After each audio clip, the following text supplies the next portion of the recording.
Welcome back, folks, to another episode of American Classic Comics presents Turn the Page. This week, this episode, we're going to turn the page to a longtime friend of mine. I've known Gil for many, many years. His entire family, cousins. You know, I'm old enough to have coached one of his first cousins, and I'm not going to say how long ago, but it's a heck of a long time ago. But anyway, I am so glad that he's part of our group here at American Classic Comics, and I'd like to take a moment to introduce you to him, and then let him tell you more about himself. Let him tell you more about his hobby, how he got started into this. So, without further delay, Mr. Gilbert, Gil Jacinto, welcome to the show. Thank you for having me on the show. And that's all the time we have for this week. Gil, it's been great to see you, man. It's good to be here. Yeah. No, go ahead. Tell us how you got started in all this. What made you pick up comics and toys, and how did you get started? Mostly for the comics. I want to say it was in the 80s, man. I was probably like 12 years old, and we went to this trade center, this flea market.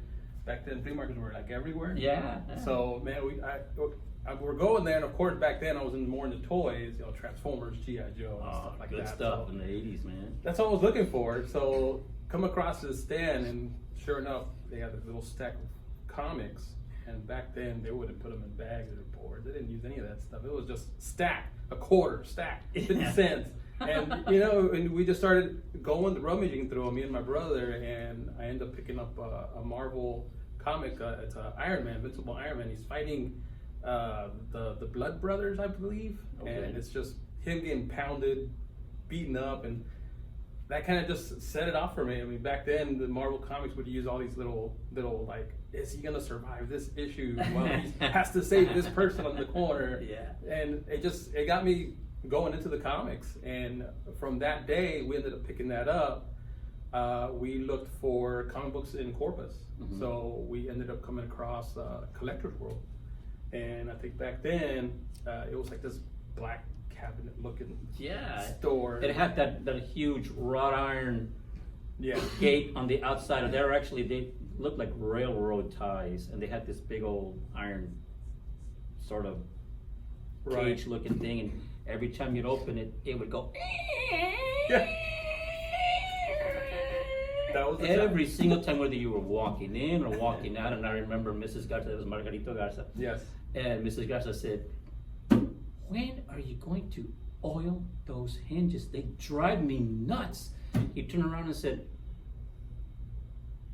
"Mama, mira, that's my security alarm. That lets me know when somebody's coming in and somebody's going out. So that's going to stay." And she's like, "Ay Dios." But anyway, that's Yeah, pretty much. I mean, I remember we were going down McCardle, and my dad was like, "I don't see this place anywhere. I don't think this exists because we can't find it." And since the side didn't really have like a label on it, and it looked like a regular house, so we were down that street, man. I don't know how many times. So finally, we turned down the actual street, and we see the I think it was a Spider-Man or a Captain America, big old face, kind of like that Iron Man. And I just see it from the corner of my eye, and I'm just like, "Oh my God, there it is, we gotta stop." So yeah, pretty much, and I mean, the rest was history, man. I go in there, and it just got wall-to-wall comics. You were like in a trance, your eyes were about this. Oh man, it was like, oh my God. Toys R Us for kids that love toys, man. I mean, you go in there, the smell hits you, and you're just like, "Oh my gosh, like this is awesome."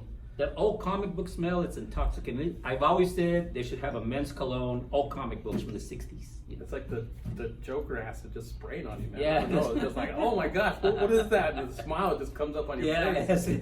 So I mean, that was it. My dad tells me, "You got an hour, you got a $20 spending limit." And of course, back then comics were like $1.75. Yeah. So you come out with like a little stack of books, and I just lots of Marvel, Batman. Those were the key books that I just remember picking up. Was just Spider-Man, Batman, Iron Man. Those are the three things that I think I really picked up from that day. Do you have a favorite character, whether it be Marvel or DC or both, one of each or anyone? Favorite character, man, it's kind of hard to say because the writer kind of depicts the character that I really love. Gotcha. And Frank Miller did some really outstanding stuff with Daredevil. That he did, of course, Batman, Daredevil, and they just kind of stuck out to me. Exactly. So I want to say those two are probably the two biggest characters that I'm always kind of going back and forth with. Yes. Understandably so. And It's awesome stuff. I think Dark Knight. In fact, that's what I have here. Yes, Complete I Frank saw Miller. that. And I mean, That's this the leather thing- bound? Yeah. Oh, that's the good stuff. Yeah, this I picked up a little bit later, and this thing collected year one, Dark Knight Returns, the short story Wanted 7. I'm not too sure what that's from, but the main ones I'd always be reading out of this thing was always Dark Knight Returns, Batman Year One. I mean, these just every single time. I don't know how many times I've read this book. I mean, I've had it for a very long time. Surprised it's still in pretty good condition. It's an awesome shape for But- you've been reading it that long. Yeah. I just always go back to this, and I think I even picked up Dark Knight Returns that comes with the Blu-ray DVD when they. Yeah. I don't know why. I just picked it up even though I had this. Yeah. But I still No, picked I it up get just to get it, I guess, Yeah, you know. yeah. But yeah, I want to say Batman, Daredevil were probably two of my favorites. They kind of go neck and neck. They're also heroes without really any like superpowers, like like Superman or who's another one? My gosh, I've got a brain fart. Well, you have Moon Knight, you have even Punisher, this anti-hero sort of thing. But Yeah. the last episode when I was talking to Jack, we mentioned not only this, but the Frank Miller run Right. on Batman and on Daredevil, and we both mentioned how we call them the ground level superheroes without any powers, Right. And of course you guys know that everyone knows that I'm a huge Spider-Man fan, and of course it's not a ground level superhero, but still, a lot of the ground level superheroes came off the Batman. I mean, the Spider-Man. The Kingpin. The Green Goblin. And all these ground level villains, and then now the guys that read Daredevil. Yeah. There's more Kingpin associated with Daredevil than there was back in the day with Spider-Man, which is where he originated from. I think Amazing Spider-Man number 50, first Kingpin, and back then it was just him and Spider-Man, Cool. and now it's him and Daredevil, and it fits. It fits even in the Netflix Daredevil. It fits. That character fits. D'Onofrio does an amazing job on Kingpin, by the way. Yeah, I agree. And in fact, I think Born Again is kind of loosely on season 3. Mhm. I think. Mm-hmm.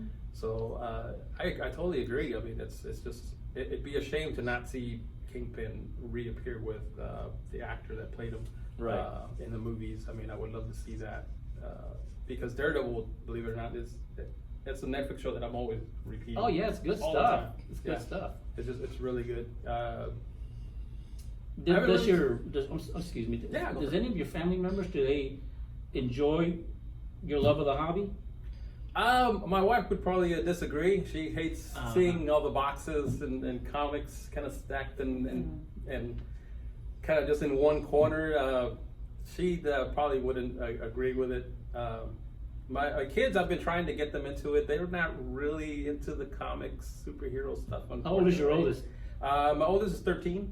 So he 13. just turned to the teen. Yeah, So, yeah. he's more, give him a phone. He's Yeah. electronics, Yeah. gaming. Gotcha. That's mostly what he's Gotcha. into. What about your dad? Did your dad ever kind of lead you to that, or did your mom get after your dad? I don't know why.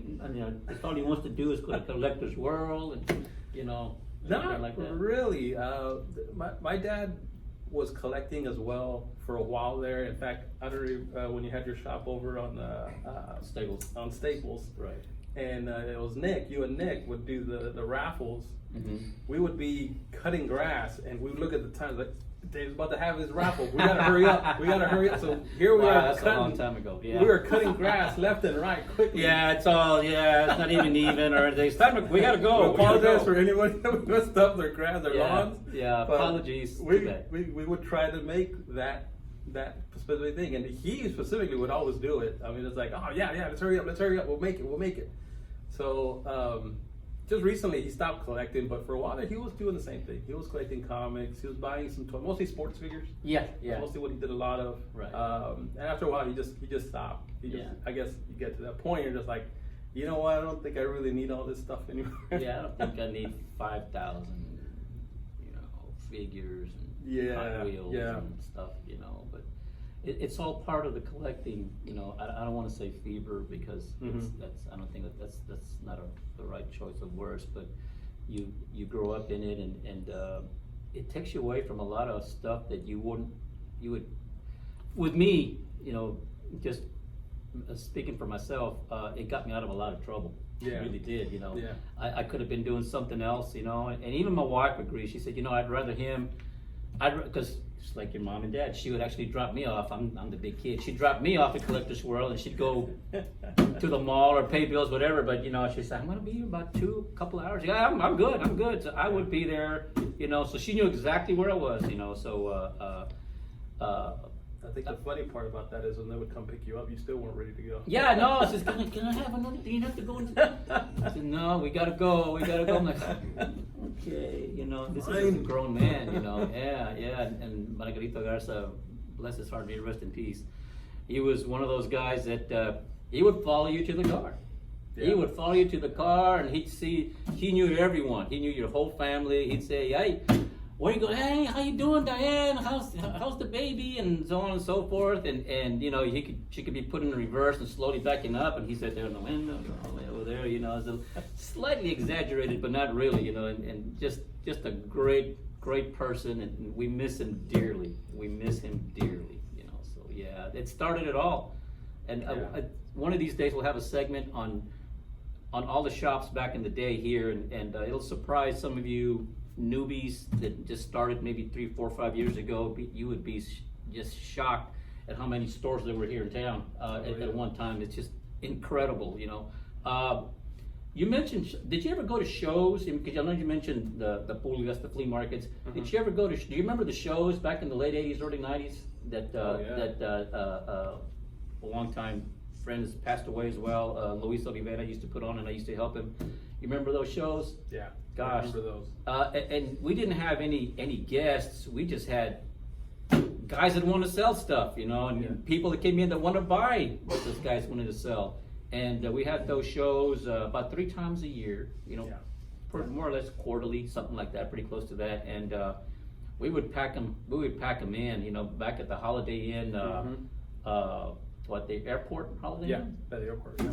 And it was awesome. Those days, you can't recapture those days anymore, but back then the craze was on, it was hot, it was just, and it was, you know, I would see you and your dad and your whole family, your cousins would come in, and it would bring families together, you know, and each one, they just kind of, they took in everything, they took in the atmosphere. There wasn't much cosplayers back then, but they didn't really need to, because there was so much that you had in common with the guy next to you, whether it be cards, whether it be toys, whether it be comics, and you got a little bit of, maybe not so much in the cards, but you got a lot into the Turtles, maybe Transformers, He-Man, G.I. Joe. Oh my gosh, G.I. Joe, jeez, yeah. But there was a little of everything. That's what I think we really loved about it. So I mean, it was for the cards, the toys, the comics. And I haven't been to one in a long time, but yeah, back then, I mean, those were just really great because you could find so much different stuff there, and I think that's why I like to go to shows like to San Antonio and Austin and Houston, just because a lot of them do take collections like stuff that you have here, which is hard to find down here, right? Because there isn't a whole lot of shops that do carry like vintage, like we do here at the store. So going to shops like that, going to conventions, it's awesome, you know. Yeah, you can go on eBay and look for what you want. It doesn't have the same feel. You need to have it. You need to have it in your hands. You need to smell it. You know, you need to take it in. Yeah, exactly. You know, before you pay your $40, $50. You know. Yeah, exactly. Yeah, but I mean that it might be a certain price, but at the same time, it's like I've been searching for this comic forever. Exactly. And you hold it in your hand. I mean, it's. Do you remember your first comic? Do you remember your very first comic? I know you mentioned the Miller run on Batman and Daredevil, but do you remember your very first comic, whatever it was? You know? Well, it was an Iron Man comic. I don't remember the most iconic one that I remember when I was young that I first got, and it was a Spider-Man comic. I think it was Marvel Team Up 128, and it has Captain America and Spider-Man, but live action. Yeah. That just like blew my mind. I was like, okay, where's the movie? Who Yeah, did this? yeah, I Where's get this you, I at? get you, I And get you, not yeah. knowing it was just a photo. Yeah, that was pretty cool. I But- see you have something there. Is that autographed? Yeah, it's the Spawn Volume 1, signed by Todd McFarlane. Oh, that's neat. He's another big artist that I really, actually probably one of my favorite artists, and I heard that he wouldn't do shows back, I guess it was 2000s and stuff like that. I was working at GameStop for a time, and he actually was at our conference, and I had no idea who was gonna be there. So I show up, and guys are like kind of walking around whispering, like, "Oh man, he's here!" Like, what the hell are you talking about? Yeah. And the guy tells me, he's like, "Oh man, the guy that created Spawn, and he's here. He's signing autographs." Wow. And I'm just like, "Oh, I need something to get him to sign, man. I can't Of course. just go in there." So Yeah. man, I go to like this was in Vegas, so man, I'm just like looking for a comic store, anything, Yeah. a bookstore, and I end up finding a volume 1. So I'm just like, I'm taking this. I don't care how much it is, and I go in. I meet him for the first time, and I get his autograph, and it was really cool. How was he? Was he personal? He was kind of brump because he had such a long time. So, Yeah. you know, you can maybe get like Go ahead, pretty go much, man. It's just like give him maybe like one question in, and he's just like, yeah, okay, thanks a lot, and that was pretty much it. So Yeah. I didn't really have a chance to just like, Yeah. hey, what's Yeah. going on? I What's get your it. next project? What are you doing? Right. So it was very quick, but I mean, it was just the experience. I guess just meeting him. Hey, the memories. Yeah. I mean, Yeah. they're so vivid now for you because you were there, and you, like you said, you had to hunt down something that he has. Right, To, right. kind of have his signature. And I mean, Todd came in and he did a Ditko-ish version of Spider-Man when he did that Spider-Man run. What started in 298, something like that. Somewhere around 298. there. Yep. And he was the one that did him real spidery, you know. And before that, it was Ditko. Ditko did all. I didn't know appendages could kind of bend and do that. Wait, what? How is that? All that webbing. Yeah, all of that, you know, and then that stopped when the great Romita Senior took over. And I learned to accept it, you know, because hey, I love Spider-Man. I gotta love the artist. I gotta, you know, and I got accustomed to that. But decades later, here comes Todd McFarlane, his version of Spider-Man. Like, whoa! It took me back to the days of Ditko when he first came out, you know, back in the early '60s and stuff, you know. So yeah, and if you look at Spawn when he first came out, very reminiscent in the poses of Spider-Man, you know. It's very reminiscent. Just with a lot of That's cape. Spider Spawn, isn't it? You know? Yeah, that's cool stuff. Cool stuff. So, let me ask you this: any other hobbies aside from the comics and the toys? Anything else that kind of piques your interest, whether it's related to this hobby or not? Anything else that you'd like our viewers to share with our viewers? I do miniature gaming. Okay. Like Games Workshop. There's also a Marvel game called Marvel Crisis Protocol, and there's little miniatures that you can paint up, and they have rules. You do little movement, you fight and whatnot. It's kind of like Warhammer type of. Pretty much. Okay. Yeah, pretty much. It's a Warhammer, but that's another thing I do, and in fact, that's something my son caught on. Okay. And he's really getting into the miniature stuff. Now, so. do you actually play the game, or do you just like to paint? I do both. Do both? Okay, Yeah, cool. yeah. We play, we paint. I have a Instagram for anybody who wants to check it out. It's WargamerDude76. I'm on Instagram, and Cool. That's where I have a lot of the miniatures that I paint. That's awesome. That's awesome. I never knew that. That's great. I know that you recently we welcomed you in here to our shop, and I am so pumped to have you here with us. And I mean, we have Nathan, and we have Jack, and we have Alan, we have Ryan, we have his brother Aaron, and now we have you, and that's all just a huge plus to this shop. It brings in not only credibility, but it brings in it's a vast knowledge of comic books, of just stories and stuff that we can share, we can relate with you guys as you come in. So we're just not your ordinary run-of-the-mill comic shop. There's so much more to us, and I hope you pay us a visit. And Gil, it's been awesome talking to you, and come by, say hi to Gil. Gil's been around for such a long time, and we're just blessed to have him in our shop and be part of our family. And say hi to your dad. I haven't seen him in a long time. I definitely will. You be safe, my friend. And we'll see you Saturday, because you're on the clock on Saturday. But it's gonna be a long day. We're gonna celebrate our 14th year anniversary, and we have some great stuff coming up. We're opening up at 9 o'clock in the morning, and whenever this is viewed, it's our 14th anniversary. So it may be a couple of years from now, but we're celebrating our 14th anniversary. I started way back in 2006, when I retired from the city as a code enforcement officer. I was with the city for about 20 years, so I opened up the shop, and I'm glad I did, because I get to meet people like this, like Nathan, and they're such a big part of my extended family, and I wouldn't have it any other way. So I thank you guys for viewing. I thank you again, my friend, and I look forward to seeing you guys here. And to seeing you guys too. You take care of yourself, take care of one another, be safe, peace.